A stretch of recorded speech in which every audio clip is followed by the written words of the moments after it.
دارین میں نجات کا ذریعہ تھے۔ اس لیے کہ انہوں نے جن لوگوں کے پاس آنکھ کھولی انہوں نے ان کو انسان بنا۔ اس لیے کہ دنیا میں سب سے آسان کام مسلمان ہونا ہے۔ ادھر آپ نے کلمہ طیبہ پڑھا، ادھر آپ مسلمان، لیکن دنیا میں سب سے مشکل کام ہے انسان ہونا۔ بس کہ مشکل ہے ہر ایک کام کا آسان ہونا، آدمی کو بھی میسر نہیں ہے انسان۔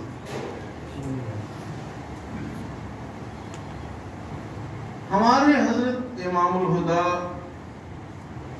قطب العالم جانشین شیخ التفسیر امام الاولیاء امام الہدیٰ حضرت اقدس مولانا محمد عبید اللہ نور رحمت اللہ علیہ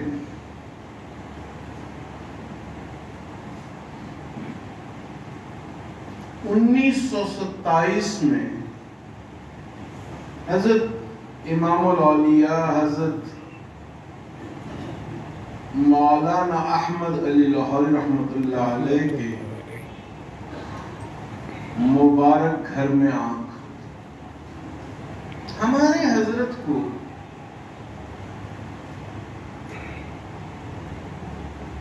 دیکھنے کے لیے اور دعائیں دینے کے لیے دیوبند کے اکابر نے کمال شفقت و مہربانی کے ساتھ آستانہ شیخ التفسیر یعنی حضرت امام لاہوری رحمت اللہ علیہ کے مبارک گھر میں تشریف آوری اور اپنے قدوم میمنت لزوم کو ڈالنے اور داخل کرنے کی اتنی مہربانیاں فرمائیں کہ ہماری دادی جان حضرت لاہوری رحمت اللہ علیہ کی اہلیہ محترمہ فرماتے ہیں کہ اولیاء کرام کی لگاتار مہربانیوں سے میں جان گئی کہ یہ میرا بچہ ولیوں کی کرامات لے کر دنیا میں خیر کو پھیلا ہے۔ سبحان اللہ۔ سب سے پہلے جیسے ہی دارالعلوم دیوبند میں اطلاع پہنچی کہ اللہ پاک نے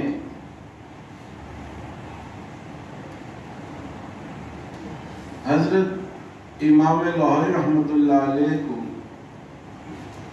ایک بچے کی خوبصورت تشریف آوری سے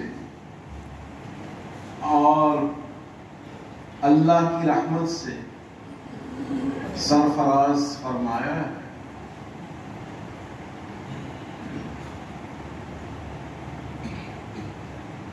تو دارالعلوم دیوبند کے شیخ الحدیث حضرت مولانا علامہ انور شاہ کاشمیری رحمت اللہ علیہ نے فرمایا کہ آپ کا بڑا بچہ میرے پاس زیر تعلیم۔ حضرت لاہوری رحمت اللہ علیہ کے سب سے بڑے صاحبزادے حضرت مولانا حافظ حبیب اللہ صاحب رحمت اللہ علیہ اس وقت 21 برس کے تھے اور دارالعلوم دیوبند میں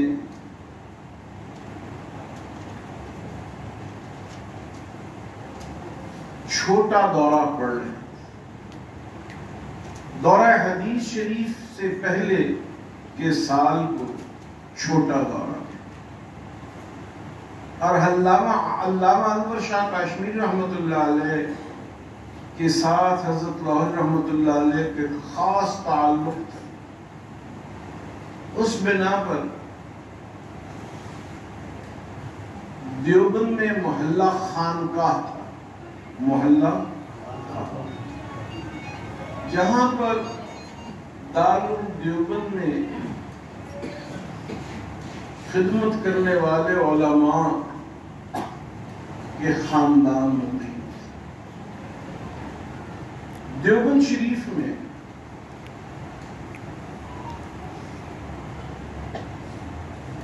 گیارہ نسلوں سے ایک ایسا خاندان چلا آ رہا تھا جو مادرزاد بنے، اور یہ حضرات مادرزاد حافظ قرآن بولتے ہیں اور مادرزاد مختوم۔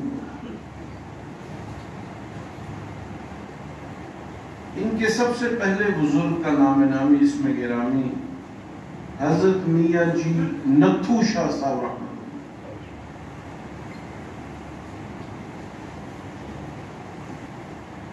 حضرت میاں جی نتھو شاہ صاحب کے مرید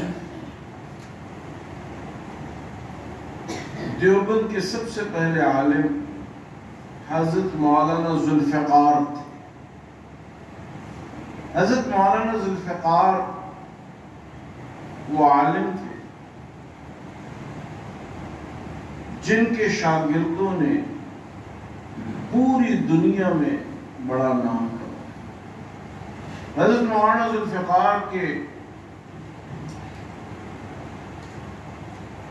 شاگردوں میں حضرت مولانا محمد قاسم نانوتوی رحمۃ اللہ علیہ اور علی گڑھ مسلم یونیورسٹی کے بانی سر سید احمد خان دونوں نمائندے۔ ایک شاگرد سے اللہ نے دنیا کا سب سے بڑا تعلیمی نظام دارالعلوم دیوبند اور دیوبندیت کو قائم فرمایا، اور دوسرے نے برطانیہ کے بعد جن لوگوں نے مملکت کا کاروبار سنبھالنا تھا ان کی تربیت دینے والے ادارے علی گڑھ یونیورسٹی کو دنیا میں آنے کی اور معرض وجود میں پہنچانے کی توفیق عطا فرمائی۔ سر سید احمد خان صاحب انگریز کی تعلیمات کو مسلمانوں میں پھیلانے کے لیے دل سے یہ سمجھتے تھے کہ جب انگریز چلا جائے گا تو جو لوگ پڑھے لکھے اور کاروباری ہوں گے اور سیاست کے مغربی سیاست کے تقاضوں کو سمجھتے ہوں گے وہ اس کی جگہ ہے۔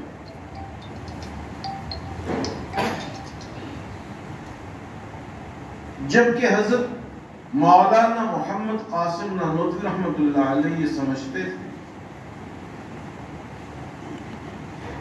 کہ مسلمان جتنا مدینے کے رنگ میں رنگا جائے گا اتنا ہی اللہ کا توجہ فرمائیں اللہ کا محبوب بن جانے کے بعد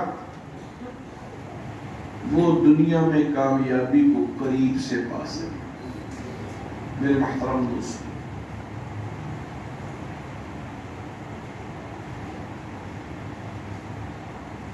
سر سید احمد خان کے بیٹے محمود خان تھے۔ محمود خان نے بی اے بھی لندن سے کیا، ایم اے بھی لندن سے کیا، قانون بھی لندن سے پڑھا، تو انگریزوں نے ان کو سر سید احمد خان کے زمانے میں ہی الہ آباد ہائی کورٹ کا جسٹس بنا دیا اور اس کے بعد اس کا چیف جسٹس بنا۔ جیسے ہی محمود خان جسٹس محمود الہ آباد ہائی کورٹ سے ریٹائر ہوئے، انہیں علی گڑھ مسلم یونیورسٹی کا سربراہ بنا۔ اس زمانے میں علی گڑھ میں لوگ انگریزیت کا پرچار کرتے تھے اور دیوبندیت میں دینداری کا پرچار۔ دارالعلوم دیوبند کے سربراہ اور شیخ الحدیث حضرت شیخ الہند مولانا محمود حسن دیوبندی رحمۃ اللہ علیہ نے کئی راتیں جاگ کر گزار دی کہ میرے مرشد اور میرے استاذ مولانا محمد قاسم نانوتوی رحمۃ اللہ علیہ اور علی گڑھ مسلم یونیورسٹی کے سربراہ سید احمد خان دونوں مولانا ذوالفقار علی کے شاگرد تھے، اور دیوبند کی ایک اور شخصیت مولانا مملوک علی کے حلقہ ارادت سے تعلق رکھتے۔ ان پیر بھائیوں میں یہ جو ذوق کی مخالفت ہے، ذوقی اختلاف ہے، اس کو دور کرنے کی کیا صورت ہے؟ بالآخر حضرت شیخ الہند کو ایک رات نفلوں کے وقت یہ الہام ہوا کہ اگر سر سید احمد کی نسل سے کوئی آدمی علماء دیوبند سے متعلق ہو جائے تو دیوبند اور علی گڑھ کا جو تفریق ہے، ملا اور مسٹر کا جو فرق ہے، یہ دور ہو۔ چنانچہ حضرت مولانا شیخ الہند محمود حسن صاحب دیوبندی رحمۃ اللہ علیہ نے اپنے شاگرد حضرت مولانا عبید اللہ سندھی کو فرمایا کہ آپ آگے بڑھیں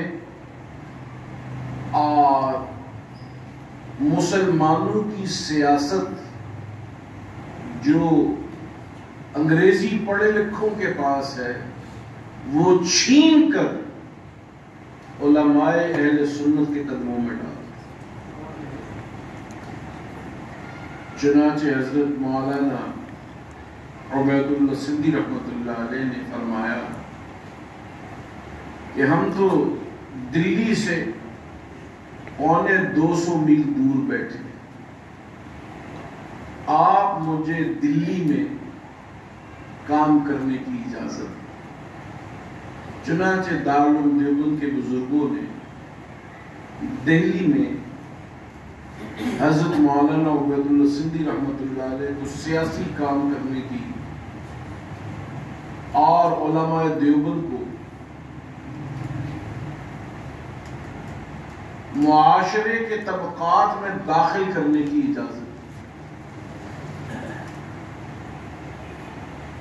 کیونکہ اس سے پہلے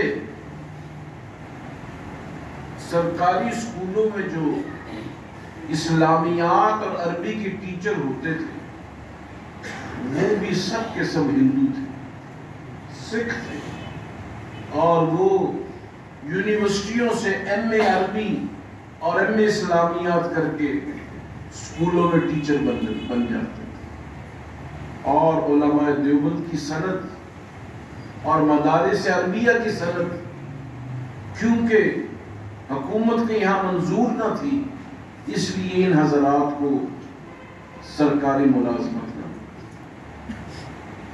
چنانچہ حضرت مولانا عبید اللہ سندھی رحمۃ اللہ تعالی علیہ نے دلی میں اپنے شاگرد اور اپنے روحانی بیٹے اور اپنے ستیلے بیٹے جن کی والدہ سے انہوں نے نکاح کر لیا تھا، ان کا نام تھا حضرت مولانا احمد۔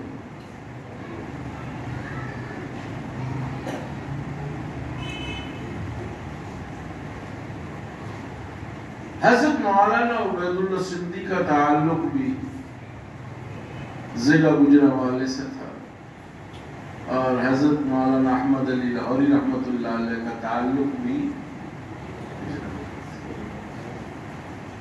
بلکہ حضرت مولانا احمد علی لاہوری رحمۃ اللہ علیہ کی بسم اللہ بھی جامع مسجد شیراں باغ میں،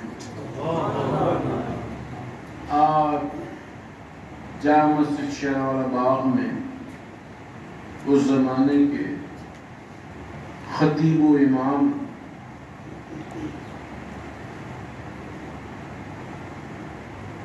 کے ہاتھوں بسم اللہ ہونے کے بعد 12 سال کی عمر تک حضرت لاہوری رحمۃ اللہ علیہ جامع مسجد شیراں باغ پڑھتے۔ پھر جب حضرت مولانا عبید اللہ سندھی رحمۃ اللہ علیہ حضرت شیخ الہند کے حکم سے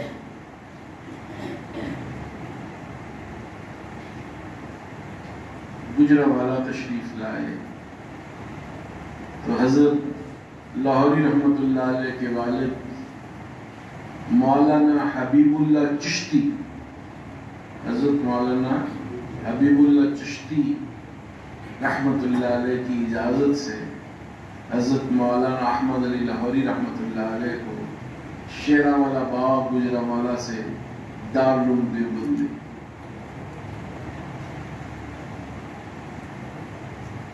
اور وہاں سے حضرت مولانا احمد علی لاہوری رحمۃ اللہ علیہ نے حضرت شیخ الہند مولانا محمود حسن دیوبندی رحمۃ اللہ علیہ کے ہاتھوں دورہ حدیث شریف کی تکمیل فرمائی، اور مولانا عبید اللہ سندھی رحمۃ اللہ علیہ حضرت شیخ الہند کے حکم سے حضرت مولانا احمد علی کو دلی لے گئے، اور وہاں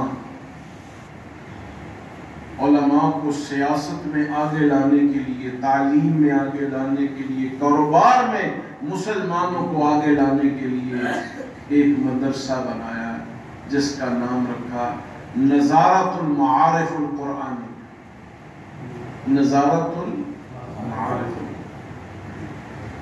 اس لیے کہ سر سید احمد خان نے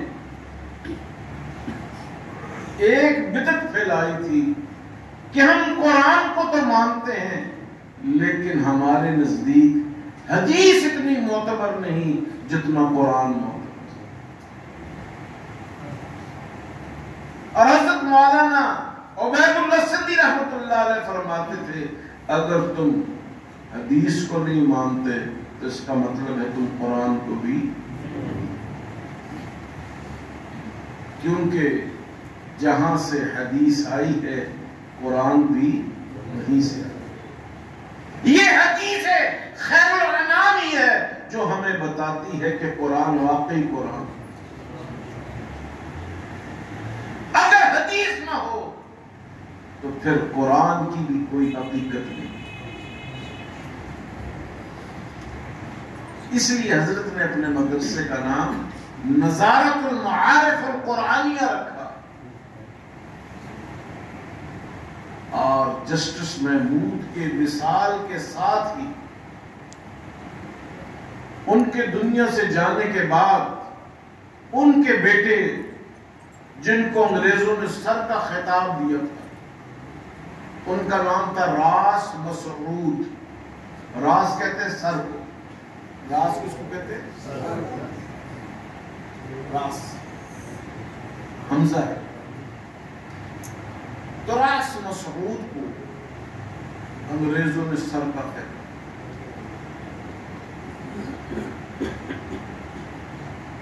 سر راس مسعود جیسے علی گڑھ مسلم یونیورسٹی کے سربراہ بنے، حضرت سندھی نے ان کو دلی میں اپنے مدرسے نظارت المعارف القرآنیہ میں طلب کر ان کو تشریف لانے کی دعوت دی۔ وہ آئے اور کہا کہ میں ایک مرشد کی تلاش میں۔ حضرت امام انقلاب مولانا عبید اللہ سندھی رحمۃ اللہ علیہ نے فرمایا کہ میں کائنات کے سب سے بڑے ولی کامل حضرت مولانا خلیفہ غلام محمد دین پوری کا غلام، لیکن جو تمہاری تربیت کے تقاضے ہیں وہ میرا بچہ مولانا احمد علی لاہوری پورا کر دیا۔ چنانچہ سرراس مسعود جو سر سید احمد خان کے پوتے تھے، حضرت شیخ التفسیر مولانا احمد علی لاہوری رحمۃ اللہ علیہ سے سعادت بیعت حاصل کر سکے۔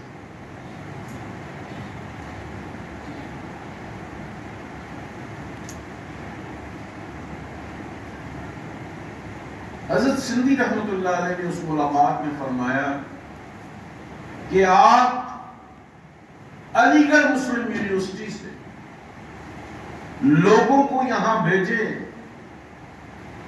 تاکہ علی گڑھ یونیورسٹی والے علماء دیوبند سے دین سیکھیں اور علماء ان سے انگریزی سیکھیں۔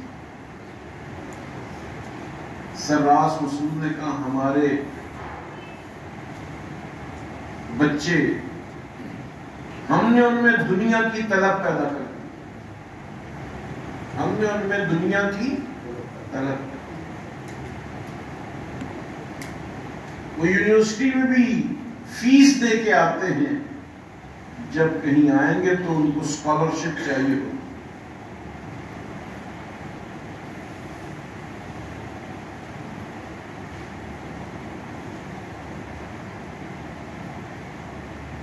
رات کو حضرت لاہوری رحمۃ اللہ تعالی علیہ نے اپنے پیر و مرشد حضرت مولانا خلیفہ غلام محمد دین رحمۃ اللہ علیہ کے بتائے ہوئے ایک وظیفے کے تحت تہجد میں 2 رکعت صلاۃ الحاجات کا سلسلہ قادریہ میں صلاۃ الحاجات کا قرینہ یہ ہے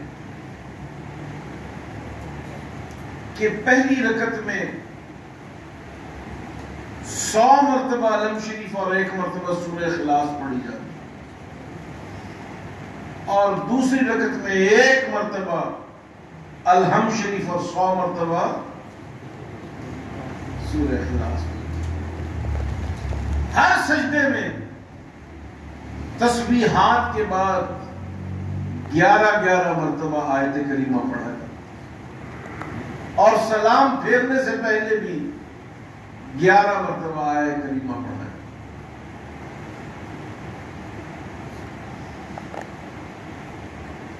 ادھر حضرت نے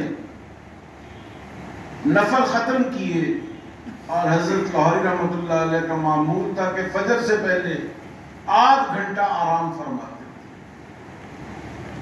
ابھی حضرت کی آنکھ لگی تھی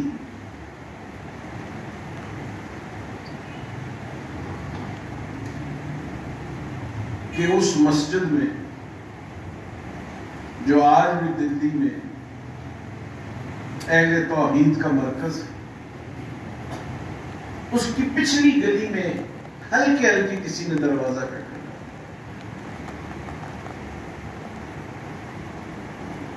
حضرت لاہوری رحمۃ اللہ علیہ کی بڑی صاحبزادی ہماری پھپھی صاحبہ، ان کا نام نامی تھا عائشہ بی۔ انہوں نے کہا کہ اس گلی سے جو آتے ہیں وہ ابا جی کے خاص مجاہدین ہوتے ہیں، کیونکہ حضرت سندھی رحمۃ اللہ علیہ دلی میں بیٹھ کر افغانستان میں تحریک آزادی کی رہنمائی فرما رہے، اور بالا کوٹ کی تحریک کے سید احمد شہید رحمۃ اللہ علیہ اور شاہ اسماعیل شہید کے جو مجاہدین تھے، اس راستے سے آ کے اپنی ہدایات حاصل کی۔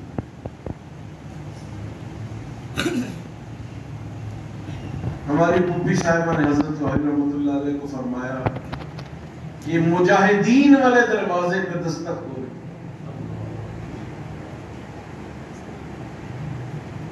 وہ دروازہ سوائے مجاہدین کے کسی کے علم میں نہ تھا۔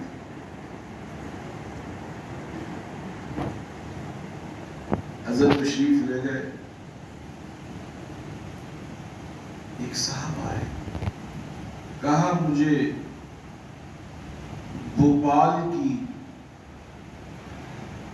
ولی عہد بیگم صاحبہ بھوپال، جو بھوپال کی والیہ ہیں، ان کا نام تھا شاہ جہان بیگم۔ انہوں نے کہا ہے کہ میں نے اپنی ریاست کی بحالی، ان کی ریاست کو انگریزوں نے قبضہ کر لیا تھا، انہوں نے ایک بڑا مقدمہ لڑا 22 سال، تو 22 سال کے بعد ان کی ریاست بحال ہوئی، اور شاہ جہان بیگم کو دارالعلوم دیوبند کے ایک بڑے شیخ حضرت حکیم الامت مولانا اشرف علی تھانوی کے فتوے پر، ہمارے حضرات کا فتویٰ انگریز بھی مانتے، حضرت مولانا تھانوی رحمت اللہ علیہ کے فتوے پر ان کی ریاست بحال ہوئی، کیونکہ انگریزوں نے کہا کہ مسلمان عورتوں کو اقتدار نہیں دیتے، مسلمان عورتوں کو اقتدار نہیں دیتے، اور بھوپال کی شاہی خاندان میں کوئی مرد باقی نہیں، بھوپال کے شاہی خاندان میں کوئی مرد، اس لیے ان کی ریاست سرکار انگلیشیا، سرکار برطانیہ ضبط کرتی، تو بیگم صاحبہ نے 22 سال مقدمہ لڑا کہ میرے باپ کی جو ریاست ہے بھوپال، اس کی میں حقدار ہوں۔ تو جیسے اب آج کل سپریم کورٹ ہے، انگریزوں کے زمانے میں اس کو پریوی کاؤنسل کہتے، پریوی کاؤنسل لندن میں اس زمانے کا جو برطانیہ کا وزیر اعظم اور ملکہ اور برطانیہ ہوتے تھے، وہ مل کے فیصلہ کرتے۔ چنانچہ پریوی کاؤنسل نے کہا کہ اگر کوئی مسلمان عالم بیگم صاحبہ کے حق میں فتویٰ دے دے کہ یہ اسلامی طور پر ٹھیک ہے تو ہم ریاست بحال کریں۔ ان کا دنیا کا سب سے بڑا ادارہ دارالعلوم دیوبند، یہاں سے فتویٰ ہے۔ چنانچہ حضرت حکیم الامت مولانا اشرف علی تھانوی رحمت اللہ علیہ نے اس کے حق میں فتویٰ دیا۔ تو بیگم شاہ جہان حلف اٹھانے کے بعد، بھوپال کی والیہ بننے کے بعد، انہوں نے کہا تھا کہ میں 25 لاکھ روپے اللہ کے راستے میں خیرات کروں۔ انہوں نے 5 دن استخارہ کیا کہ یہ خیرات میں خود تقسیم کروں یا کسی کے واسطے سے تقسیم۔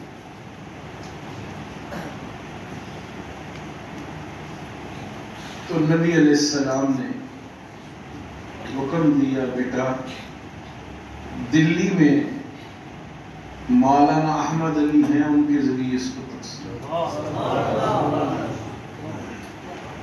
چنانچہ بیگم صاحبہ کا وہ نمائندہ وہ پیسے لے کے حاضر،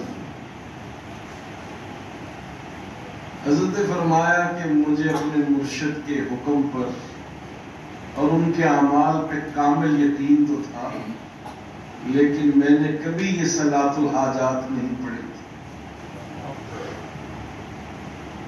ادھر پڑھی اور 10 سال کے لیے علی گڑھ مسلم یونیورسٹی کے آنے والے طلباء کا سارا وظیفہ اللہ نے اکٹھا دیا۔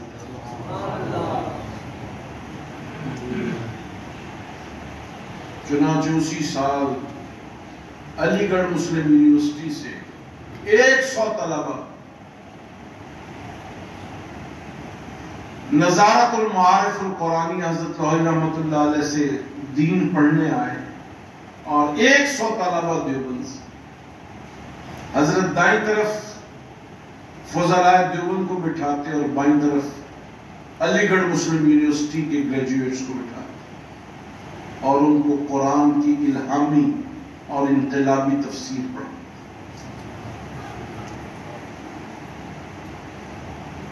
اور ان طلباء کو اس زمانے میں 100 روپیہ وظیفہ.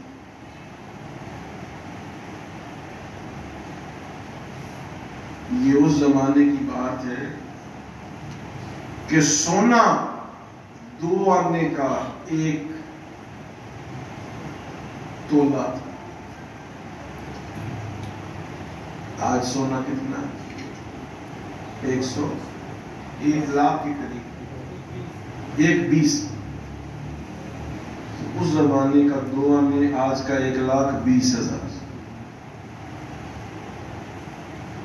حضرت علی رحمۃ اللہ تعالی علیہ نے جب وظیفہ بانٹا تو علی گڑھ میں کوہرام مچ گیا. ایسے بھی مولوی ہیں، ایسے بھی مدرسے ہیں جو فیس لینے کی بجائے فیس دیتے ہیں.